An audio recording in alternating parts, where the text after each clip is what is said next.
नमस्कार। अखंड भारत से इंडिया सीरीज में आपका स्वागत है। इस the chronology of Indian kingdoms सतयुग से 20वीं शताब्दी सी की सीरीज में हम जानेंगे सतयुग से आज के इंडिया तक के साम्राज्यों का सफर। साथ ही हम जानेंगे इन साम्राज्यों की कुछ खास बातें और उनके समय में होने वाली कुछ महत्वपूर्ण घटनाएं और निर्माण। इस सीरीज का ये 46वां चैप्टर है। इसमें हम 1600 सी से 1616 सी के साम्राज्यों के विषय में जानेंगे। यह कालखंड भारत में ब्रिटिश ईस्ट इंडिया कंपनी की स्थापना के लिए जाना जाता है। तो चलिए शुरू करते हैं आज का ये चैप्टर। इस सीरीज में बताई जानकारी और चित्र विभिन्न किताबों व वेबसाइट से एकत्रित करी गई हैं। इन सभी का सत्यापन हर पृष्ठ के नीचे दिए गए विवरण से किया जा सकता है। इसको बनाने में जो जानकारी और चित्र दिखाए गए हैं, हम उन सभी पुस्तक व वेबसाइट के लेखक और प्रकाशकों को इसके लिए पूरा श्रेय देते हैं व उनका आभार और हार्दिक धन्यवाद करते हैं। ब्रिटिश साम्राज्य ईस्ट इंडिया कंपनी 1600 सी से 1757 सी तक रहा। वहां की राजधानी चेन्नई, जिसे पहले मद्रास पट्टनम या मद्रास कहते थे, थी। क्योंकि यह एक निजी कंपनी थी, इसलिए उनका कोई राजा नहीं था, लेकिन कंपनी के मुखिया गवर्नर थे। थॉमस स्मिथ यहां के पहले गवर्नर थे और रोजर ड्रेक अंतिम गवर्नर थे। यहां के गवर्नर यूरोपीय मूल के निवासी थे, ईसाई धर्म को मानते थे और अंग्रेजी उनकी भाषा थी। ब्रिटिश साम्राज्य ईस्ट इंडिया कंपनी के पहले मुगल साम्राज्य और फ्रांसीसी भारत आए थे। ब्रिटिश साम्राज्य ईस्ट इंडिया कंपनी के बाद ब्रिटिश साम्राज्य कंपनी राज आया था। 1600 सी में हिंद महासागर क्षेत्र में व्यापार करने के लिए एक ब्रिटिश निजी तौर पर आयोजित संयुक्त stock company east India company का गठन किया गया था। उन्होंने कपास, रेशम, इंडिगो, डाई, चीनी, नमक, मसाले, काली मिर्च, चाय और अफीम सहित बुनियादी वस्तुओं का व्यापार किया और जल्द ही 1700 सी के मध्य तक विश्व व्यापार का 50% हिस्सा बन गए। 1617 सी में मुगल साम्राज्य के राजा जहांगीर ने ईस्ट इंडिया कंपनी को भारत में व्यापार करने की अनुमति दी। 1619 सी में उन्होंने सूरत में व्यापारिक चौकियां स्थापित की। 1633 सी में उन्होंने हरिहरपुर में ट्रेडिंग पोस्ट, जिसे फैक्ट्री भी कहते थे, की स्थापना की। 1639 सी में उन्होंने अपने व्यापारिक उद्यम के एक कारखाना और गोदाम बनाने के लिए भूमि अनुदान के लिए विजयनगर साम्राज्य की ओर से कालाहस्ती के नायक से बातचीत करी। कालाहस्ती के नायक दामरला मुडु वेंकटप्पा नायक और उनके भाई ने मद्रासपट्टनम के रूप में जाने जाने वाला मछली पकड़ने वाला गांव उन्हें अनुदान के रूप में दिया। यहां पर ब्रिटिश साम्राज्य ईस्ट इंडिया कंपनी ने मद्रास शहर की स्थापना करी। 1639 सी में उन्होंने मद्रास में व्यापारिक केंद्र या कारखाना स्थापित किया। अपने व्यापारिक केंद्र और सैन्य अड्डे को स्थानीय शासकों और यूरोपीय प्रतिस्पर्धियों से बचाव के लिए उन्होंने किले का निर्माण किया। एक वर्ष के भीतर उन्होंने फोर्ट सेंट जॉर्ज की एजेंसी की स्थापना की, जो मद्रास प्रेसिडेंसी का अग्रदूत थी। 1644 सी में उन्होंने चेन्नई में फोर्ट सेंट जॉर्ज का निर्माण किया। 17वीं शताब्दी सी के दौरान मुगल साम्राज्य के तहत बंगाल और उड़ीसा के राज्यपाल शाह सुजा ने ईस्ट इंडिया कंपनी और डच भारत को बिना किसी सीमा शुल्क के बंगाल में व्यापार करने की अनुमति दी, जिसका सालाना एकमुश्त 3000 रुपए भुगतान किया गया। 1661 सी में इंग्लैंड के चार्ल्स द्वितीय को पुर्तगाली राजकुमारी ब्रागांजा की कैथरीन के दहेज के हिस्से के रूप में बॉम्बे या मुंबई ब्रिटेन को दे दिया गया था। 1662 सी में उन्होंने बॉम्बे आर्मी की स्थापना की। इसे शुरू में बॉम्बे मरीन नामक एक स्थानीय नौसेना के रूप में बनाया गया था। इसका मुख्य उद्देश्य इस क्षेत्र में समुद्री लुटेरों को नियंत्रित करना था। 1895 सी में इसे भारतीय सेना में मिला दिया गया था। 1668 सी में किंग चार्ल्स द्वितीय ने ईस्ट इंडिया कंपनी को लीज पर बॉम्बे में मैनर हाउस दिया। ईस्ट इंडिया कंपनी ने इसके चारों ओर रक्षात्मक दीवार का निर्माण किया और इसे बॉम्बे कैसल कहा। 1668 सी में उन्होंने बंबई में व्यापारिक पोस्ट स्थापित किया। 1670 सी में किंग चार्ल्स द्वितीय ने 5 चार्टरों की एक श्रृंखला द्वारा ईस्ट इंडिया कंपनी को कई अधिकार प्रदान किए, जैसे अपने क्षेत्रीय अधिग्रहण की स्वायत्त सरकार के अधिकार, धन की टकसाल, किले और सैनिकों को आदेश देने, गठबंधन बनाने, युद्ध और शांति बनाने का अधिकार और भारत में अपनी संपत्ति पर दीवानी और फौजदारी दोनों क्षेत्राधिकारियों का प्रयोग करना। 1682 सी से 1690 सी के दौरान छोटी छोटी झड़पों और मुगल साम्राज्य द्वारा व्यापारिक विशेषाधिकार पर बातचीत को तोड़ने के कारण 1686 सी का पहला एंग्लो मुगल युद्ध हुआ, जिसमें ब्रिटिश साम्राज्य ईस्ट इंडिया कंपनी हार गई। 1690 सी में मुगल साम्राज्य के औरंगजेब के दरबार में क्षमा की याचिका के बाद उन्होंने खुद को बॉम्बे में फिर से स्थापित किया और कलकत्ता में नया आधार स्थापित किया। 1690 सी में उन्होंने कलकत्ता में व्यापारिक पोस्ट स्थापित की। 1647 सी तक उनके पास भारत में 23 अनुगामी पोस्ट थे। 1696 सी में मुगल साम्राज्य के तहत बंगाल और उड़ीसा के राज्यपाल अजीम उस शान ने ईस्ट इंडिया कंपनी को कलकत्ता में फोर्ट विलियम बनाने की अनुमति दी। डच भारत को चिंचोरा में फोर्ट गुस्तवा और चंदननगर में फोर्ट आर्लियंस बनाने के लिए फ्रांसीसी भारत को अनुमति दी। 1696 सी में उन्होंने कोलकाता में फोर्ट विलियम का निर्माण किया। 1698 सी में उन्होंने बंगाल में सुतनुती, कलकत्ता और गोविंदपुर शहर में जमींदारी और कर वसूल करने का अधिकार भी हासिल कर लिया। 1700 सी में वे प्रेसिडेंसी में बदल गए और गवर्नर जनरल को बंगाल के फोर्ट विलियम का राष्ट्रपति और गवर्नर जनरल कहा गया। 1717 सी में मुगल साम्राज्य के शासक फर्रुखसियर ने ईस्ट इंडिया कंपनी को मुर्शिदाबाद टकसाल में पैसे का सिक्का बनाने की अनुमति देने सहित कई और विशेषाधिकार दिए। 1746 सी में फ्रांसीसी भारत ने मद्रास की लड़ाई में ईस्ट इंडिया कंपनी को हराया और मद्रास शहर पर कब्जा कर लिया। हार के बाद 1757 सी में उन्होंने मद्रास सेना की स्थापना की, जिसे 1895 सी में भारतीय सेना में मिला दिया गया। 1750 सी तक ईस्ट इंडिया कंपनी ने कुछ 100 सैनिकों को गार्ड के रूप में इस्तेमाल किया, लेकिन जल्द ही वे एक निजी कॉर्पोरेट शस्त्र बल बनने के लिए तेजी से विकसित हुए और भारतीय उपमहाद्वीप में सबसे शक्तिशाली सैन्य बल बन गए।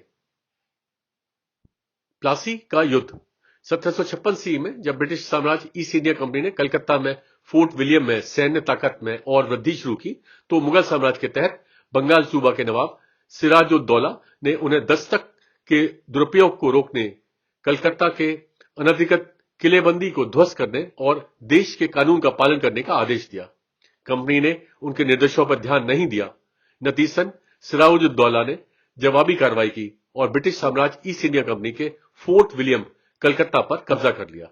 युद्ध के 146 कैदियों को पकड़ लिया और कलकत्ता के ब्लैक होल नामक बहुत छोटी कालकोठरी में उन्हें बंद कर दिया। संकुलित और खचाखच भरा होने के कारण रात भर में 43 युद्धबंदियों के मृत्यु हो गई। सिराज की कलकत्ता पर विजय के बाद मेजर जनरल रॉबर्ट क्लाइव के नेतृत्व में अंग्रेजों ने किले पर कब्जा करने और हमले का बदला लेने के लिए मद्रास से नए सैनिक भेजे। अंग्रेजों ने संख्या की अधिकता से चिंतित होकर सिराजुद्दौला के पदावनत सेना प्रमुख मीर जफर के साथ एक साजिश रची। 1757 सी के दौरान पीछे हटने के दौरान सिराजुद्दौला हुगली नदी के तट पर प्लासी में अंग्रेजों से मिले। प्लासी की लड़ाई के दौरान मीर मदन खान सबसे भरोसेमंद अधिकारियों में से एक और सिराजुद्दौला के तोपखाने के प्रमुख की मृत्यु हो गई। मीर जाफर ने अपनी तरफ से युद्ध के मैदान के पास अपने सैनिकों को इकट्ठा किया, लेकिन वास्तव में युद्ध में शामिल होने के लिए कोई कदम नहीं उठाया। मीर मदन खान की मौत से दुखी सिराजुद्दौला ने मीर जफर से मदद मांगी। मीर जफर ने सिराज को उस दिन के लिए पीछे हटने की सलाह दी। सिराजुद्दौला ने लड़ाई को रोकने का आदेश देकर गलती की। उसकी आज्ञा का पालन करते हुए नवाब के सैनिक अपने शिविरों को लौट रहे थे। उसी समय रॉबर्ट क्लाइव ने अपनी सेना के साथ सैनिकों पर हमला किया। इसे अचानक हुए हमले से सिराजुद्दौला की सेना अनुशासनहीन हो गई और लड़ने का कोई रास्ता नहीं सोच सकी और अंग्रेजों से हार गई। सिराजुद्दौला ने अपनी पत्नी और परिचारिकाओं के साथ नाव से पटना की ओर भागना शुरू किया, लेकिन अंततः मीर जफर के सैनिकों ने उन्हें गिरफ्तार कर लिया और उन्हें मार दिया। बाद में मीर जफर को ब्रिटिश साम्राज्य कंपनी राज के तहत बंगाल के नए नवाब के रूप में स्थापित किया गया। प्लासी की लड़ाई के बाद उन्होंने आनुवंशिक मैदानों के बड़े हिस्से पर कब्जा कर लिया और उन्होंने ब्रिटिश साम्राज्य कंपनी राज के रूप में भारत में शासन करना शुरू कर दिया, जिसकी राजधानी कलकत्ता में बनाई। उनके शासनकाल के प्रमुख निर्माण चेन्नई में 1644 सी का फोर्ट सेंट जॉर्ज, कोलकाता में 1696 सी का फोर्ट विलियम। कोरिया रियासत प्रारंभिक 17वीं शताब्दी सी से 1948 सी तक रहा। वहां की राजधानी छत्तीसगढ़ में चिरीमिरी, जिसे चिरमी कहते थे, राजौली, सोनहत और बैकुंठपुर थी। धर्मल शाही यहां के पहले राजा थे और रामानुज प्रताप सिंह देव अंतिम राजा थे। यहां के राजा भारतीय उपमहाद्वीप मूल के निवासी थे और हिंदू धर्म को मानते थे। वह ब्रिटिश भारत की एक रियासत थे। कोरिया रियासत के पहले सुरगुजा रियासत आई। कोरिया रियासत के बाद चंग भाकर रियासत और भारत गणराज्य आया। 17वीं शताब्दी सी की शुरुआत में मैनपुरी के राजा के चचेरे भाई डल थम्बन शाही और धर्मल शाही जगन्नाथपुरी की तीर्थयात्रा के बाद लौट रहे थे। रास्ते में वे सुरगुजा राज्य की राजधानी अंबिकापुर में रुके। उस समय सुरगुजा के राजा दूर थे और कुछ विद्रोहियों ने महल पर हमला किया। सुरगुजा की रानी ने राखी को डल थम्बन शाही और धर्मल शाही के पास भेजा और मदद मांगी। भाइयों ने विद्रोहियों से युद्ध किया और रानी की रक्षा की। सुरगुजा राजा ने लौटने पर उनका धन्यवाद किया और झिलमिली क्षेत्र की जागीरदारी भेंट की, जो बाद में कोरिया राज बन गया। 1819 सी में वह ब्रिटिश साम्राज्य कंपनी राज के संचित राज बन गए। 1948 सी में इंस्ट्रूमेंट ऑफ एक्सेशन पर हस्ताक्षर कर वह भारत गणराज्य में सम्मिलित हुए। उनके शासनकाल के प्रमुख निर्माण बैकुंठपुर में 1942 सी का कोरिया पैलेस। लखतर रियासत 1604 सी से 1947 सी तक रहा। वहां की राजधानी गुजरात में लखतर थी। ठाकुर अभय सिंह जी यहां के पहले राजा थे और इंद्र सिंह जी, बलवीर सिंह जी अंतिम राजा थे। यहां के राजा भारतीय उपमहाद्वीप मूल के निवासी थे और हिंदू धर्म को मानते थे। वह ब्रिटिश भारत की एक रियासत थे। लखतर रियासत के बाद भारत गणराज्य आया। वे झाला राजवंश के सदस्यों द्वारा शासित थे। 1947 सी में इंस्ट्रूमेंट ऑफ एक्सेशन पर हस्ताक्षर कर वह भारत गणराज्य में सम्मिलित हुए। डुमरांव राज 1604 सी से 1949 सी तक रहा। वहां की राजधानी बिहार में डुमरांव, जिसे होरिल नगर कहते थे, थी। नारायण मल यहां के पहले राजा थे और रामरण विजय प्रसाद सिंह अंतिम राजा थे। यहां के राजा भारतीय उपमहाद्वीप मूल के निवासी थे और हिंदू धर्म को मानते थे। वह ब्रिटिश भारत की एक रियासत थे। डुमरांव राज के पहले चेरो साम्राज्य आया था। डुमरांव राज के बाद भारत गणराज्य आया। 1604 सी में संस्थापक राजा नारायण मल को मुगल साम्राज्य से भूमि अनुदान प्राप्त हुई। 1949 सी में इंस्ट्रूमेंट ऑफ एक्सेशन पर हस्ताक्षर कर वह भारत गणराज्य में सम्मिलित हुए। उनके शासनकाल के प्रमुख निर्माण डुमरांव में 1825 सी का बिहारी जी का मंदिर।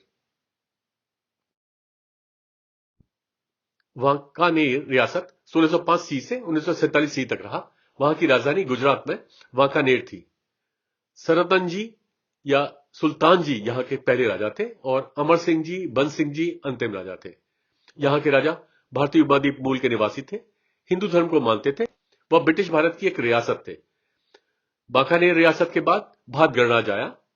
संस्थापक शासक सरतंजी ध्रांगधर राज्य के राजा चंद्र सिंह जी के पुत्र थे। 1807 सी में वह ब्रिटिश साम्राज्य कंपनी राज के संचित राज बन गए। 1947 सी में इंस्ट्रूमेंट ऑफ एक्सेशन पर हस्ताक्षर कर वह भारत गणराज्य में सम्मिलित हुए। उनके शासनकाल के प्रमुख निर्माण वांकानेर में 1907 सी का वांकानेर पैलेस। डच भारत 1605 सी से 1825 सी तक रहा। वहां की राजधानी तमिलनाडु में पुलिकट, नागपट्टिनम, सदरस, केरल में कोल्लम, जिसे किलोन कहते थे, फोर्ट कोची, जिसे फोर्ट कोचीन कहते थे, महाराष्ट्र में सूरत, पश्चिम बंगाल में पाईपली, जिसकी पहचान नहीं हो सकी है, और हुगली चुचरा, श्रीलंका में गाले और कोलंबो थी। पीटर बॉथ यहां के पहले गवर्नर जनरल थे और पीटर गोरार्दस वैन ओवर स्ट्रेटन अंतिम गवर्नर थे। यहां के गवर्नर यूरोपीय मूल के निवासी थे और ईसाई धर्म को मानते थे। डच भारत के पहले पुर्तगाली भारत, मुगल साम्राज्य, पुर्तगाली सीलोन और सीतावाक साम्राज्य आए थे। डच भारत के बाद ब्रिटिश साम्राज्य कंपनी राज, कैंडी साम्राज्य और ब्रिटिश साम्राज्य सीलोन आए थे। 1602 सीई में नीदरलैंड की यूनाइटेड ईस्ट इंडिया कंपनी या डच ईस्ट इंडिया कंपनी का गठन किया गया और डच गणराज्य की सरकार ने उन्हें भारत सहित ईस्ट इंडीज में व्यापार करने की अनुमति दी। डच भारत में बस्तियां और व्यापारिक चौकियां थी जिनमें कोई राजनीतिक अधिकार नहीं था। उन्होंने सबसे पहले खुद को पुलिकट, डच कोरोमंडल में स्थापित किया क्योंकि वे ईस्ट इंडीज में व्यापार किए जाने वाले मसालों के आदान प्रदान के लिए वस्त्रों की तलाश कर रहे थे। डच भारत को राज्यपालों में विभाजित किया गया था। डच कोरोमंडल ने 1608 सी से 1825 सी तक शासन किया। इसकी राजधानी पुलिकट, नागापट्टनम और सद्रास में थी। 1608 सी में विजयनगर साम्राज्य ने किला बनाने और व्यापार करने की अनुमति दी। 1609 सी में उन्होंने पुर्तगाली भारत को हराकर पुलिकट पर कब्जा कर लिया। 1613 सी में उन्होंने तमिलनाडु के पुलिकट में गेल्ड्रिया किला बनाया। 1824 सी में ब्रिटिश साम्राज्य के साथ एंग्लो डच संधि के परिणाम स्वरूप 1825 सी में उन्होंने डच कोरोमंडल को ब्रिटिश साम्राज्य को दे दिया। डच सूरत ने 1616 सी से 1825 सी तक शासन किया। इसकी राजधानी सूरत में थी। 1616 सी में मुगल साम्राज्य ने उन्हें सूरत में व्यापारिक पोस्ट बनाने की अनुमति दी। 1795 सी से 1818 सी के दौरान डच गणराज्य के निर्देश के अनुसार सूरत में ब्रिटिश साम्राज्य डच संपत्ति पर कब्जा कर लिया। 1824 सी में ब्रिटिश साम्राज्य के साथ एंग्लो डच संधि के परिणाम स्वरूप 1825 सी में उन्होंने डच सूरत को ब्रिटिश साम्राज्य को दे दिया। डच बंगाल ने 1627 सी से 1825 सी तक शासन किया। इसकी राजधानी पाइपली, जिसकी पहचान नहीं हो सकी है, और हुगली चुचुरा थी। 1627 सी में उन्होंने पाइपली में एक व्यापारिक चौकी की स्थापना की। 1635 सी में वह चिनसुरा में स्थापित हुए।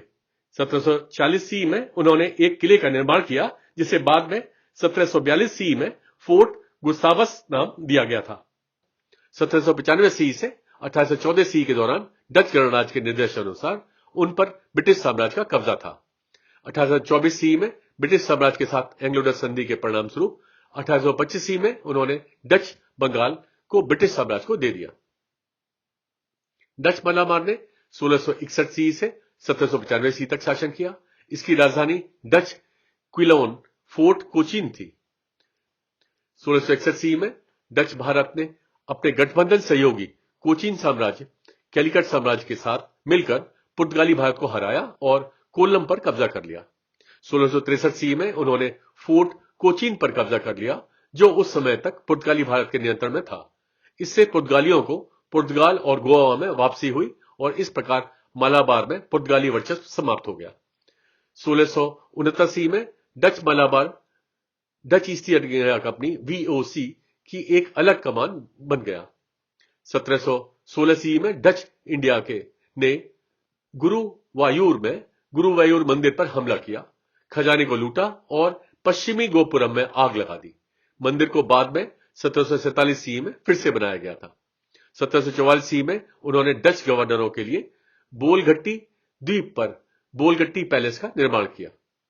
1755 सी में डच इंडिया ने तिरुनावाया नव मुकुंद मंदिर को नष्ट कर दिया। 1795 सी में डच गणराज्य के राजकुमार विलियम पंचम ने इंग्लैंड का दौरा किया। यात्रा के बाद उन्होंने नागरिक और सैन्य अधिकारियों को फ्रांस के खिलाफ बचाव में ब्रिटिश सेनाओं के साथ सहयोग करने की सलाह दी। परिणाम स्वरूप डच मलाबार की बस्तियां ब्रिटिश साम्राज्य के सामने आत्मसमर्पण कर दी गईं ताकि उन्हें फ्रांस द्वारा अधिग्रहित होने से रोका जा सके। उनके शासनकाल के प्रमुख निर्माण कोची में 1744 सी का बोलगट्टी पैलेस,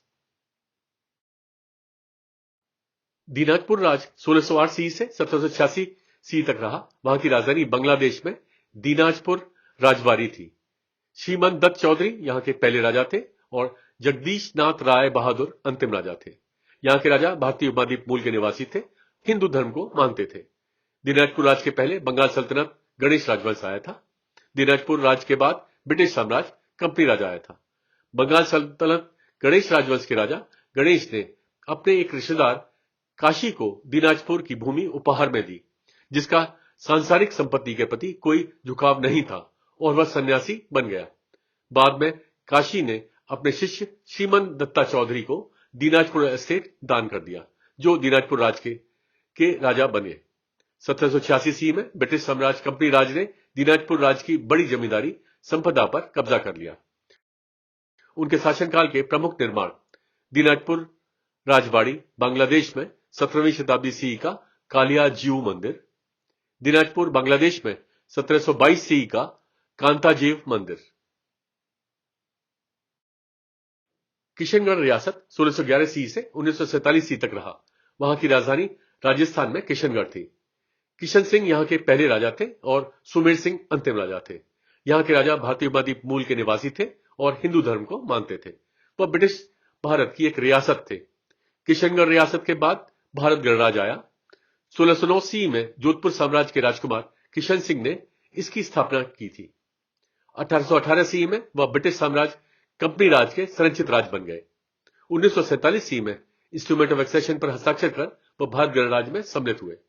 उनके शासनकाल के प्रमुख निर्माण किशनगढ़ में 1649 सी का किशनगढ़ किला, किशनगढ़ में 1870 सी का फूल महल पैलेस। जालिया देवानी रियासत 1612 सी से 1948 सी तक रहा। वहां की राजधानी गुजरात में जलिया देवानी थी।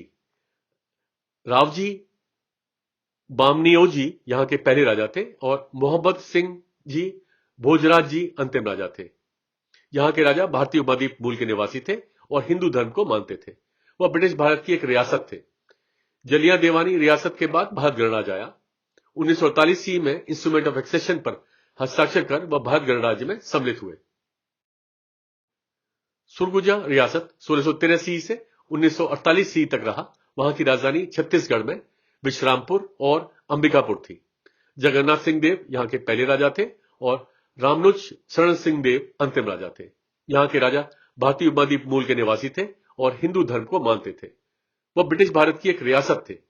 सुरगुजा रियासत के पहले मराठा साम्राज्य आया था। सुरगुजा रियासत के बाद उदयपुर रियासत छत्तीसगढ़, कोरिया रियासत और भारत गणराज आए। 1818 सी में वह ब्रिटिश साम्राज्य कंपनी राज के संरक्षित राज बन गए।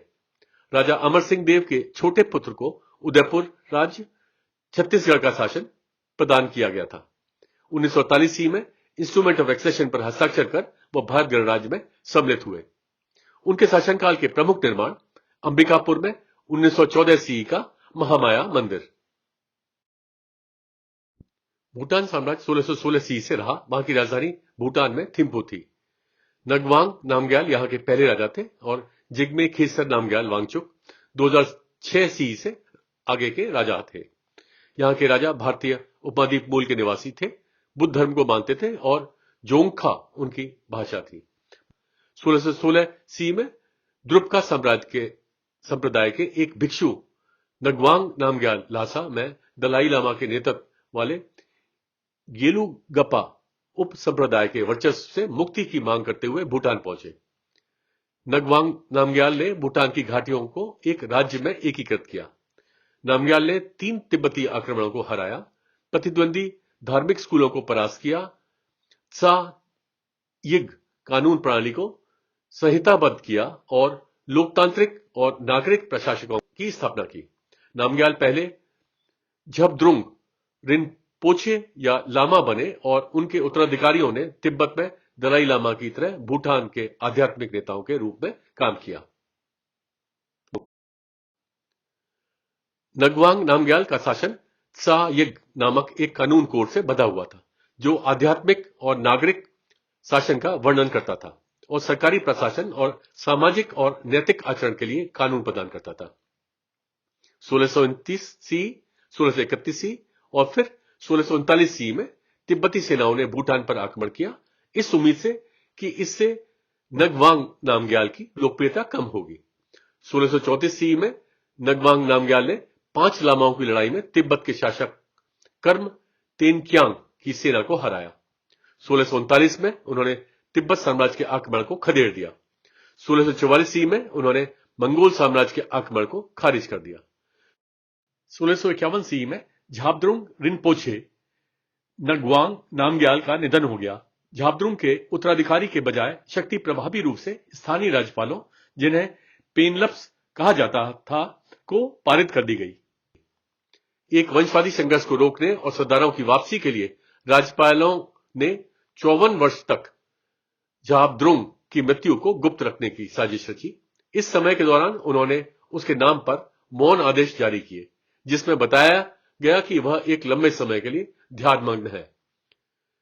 नगवांग नामग्याल की मृत्यु के बाद उन्होंने वह सरकार की दोहरी प्रणाली का पालन किया, जिससे ड्रुक देसी या अस्थायी शासक क्षेत्र के आध्यात्मिक अधिकार के साथ साथ सह अस्तित्व में थे।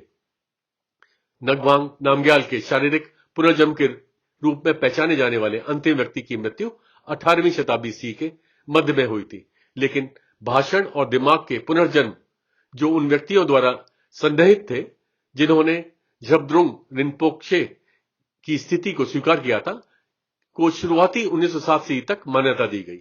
1907 सी तक 54 लगातार ड्रुक देसी ने 256 वर्षों तक भूटान पर शासन किया। 1684 सी में उन्होंने तिब्बत के साथ युद्ध में लद्दाख की सहायता की। 18वीं शताब्दी सी की शुरुआत में उन्होंने कूच बिहार क्षेत्र को नियंत्रित किया। 1864 से 1865 सी में उन्होंने ब्रिटिश राज के साथ 5 महीने तक चले दुआर युद्ध, जिसे भूटान युद्ध भी कहा जाता है, लड़ा और असम में कूच बिहार और दोआब क्षेत्र को खो दिया। 1903 सी में अंतिम झाबद्रुंग की मृत्यु हो गई। 1906 सी तक पुनर्जन्म नहीं हुआ। ऐसे मामले में नागरिक प्रशासन भूटान के सैन्य कमांडर उगेन वांगचुक के नियंत्रण में आ गया। 1907 में 54वें और आखिरी ड्रुक देसी को सेवानिवृत्त होने के लिए मजबूर किया गया और नगवांग नामग्याल के बाद के पुनर्जन्मों की मान्यता के बावजूद झाबद्रुंग प्रणाली समाप्त कर दी गई। उगेन वांगचुक को लोगों के प्रतिनिधियों द्वारा सर्वसम्मति से चुना गया और भूटान के पहले ड्रुक ग्यालपो या वंशानुगत राजा के रूप में सिंहासन पर बैठाया गया। 1910 सी में ब्रिटिश राज ने नई राजशाही को मान्यता दी और पुनाखा की संधि पर हस्ताक्षर किए। यह एक सहायक गठबंधन था जिसने भूटान के विदेशी मामलों पर ब्रिटिश नियंत्रण दिया और इसका मतलब था कि भूटान को एक भारतीय रियासत के रूप में माना जाता था।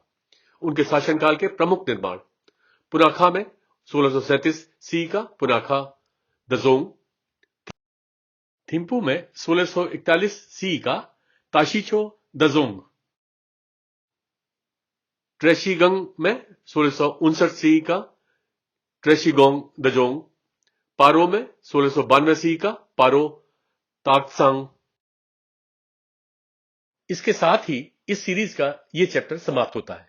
मिलते हैं एक नए चैप्टर में, तब तक के लिए नमस्कार, जय हिंद।